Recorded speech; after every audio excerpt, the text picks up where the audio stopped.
Alors, le foutage de gueule du jour vous est présenté par quelqu'un que tout le monde connaît, qui est une grande spécialiste pour se foutre de la gueule du monde. On ne la présente plus.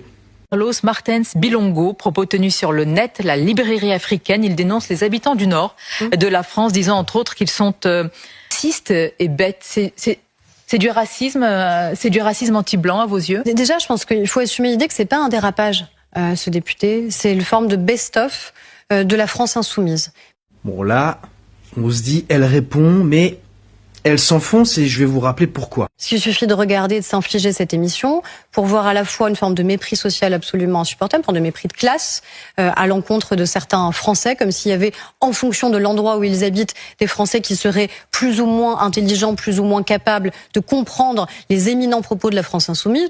Bon, en passant, je rappelle que les macronistes, c'est ceux qui disaient qu'il y avait des sous-citoyens et que le président avait très envie d'emmerder une partie des Français. Donc il y a un pattern où c'est quand même semblable. Hein. C'est ça qui est dit. Une forme de racisme aussi qui s'exerce à l'encontre des Français qui ne lui ressembleraient pas ou qui ne penseraient pas comme lui, puisqu'il n'aurait pas la même couleur de peau. Tous comme lui, mais le racisme c'est ça. Bon là, il a raison. Sauf que les macronistes, on les connaît aussi. Si vous ne pensez pas comme eux, vous êtes complotistes d'extrême droite, d'extrême gauche, méchants et eux sont les gentils. C'est une forme de hiérarchie et puis c'est la distinction en fonction de la couleur de peau. Donc c'est ça. Et puis d'ailleurs les propos qu'il a tenus à l'encontre de Rachida Dati, qui sont d'une misogynie crasse absolue. Bon, on a compris. Maintenant, rappelons des faits.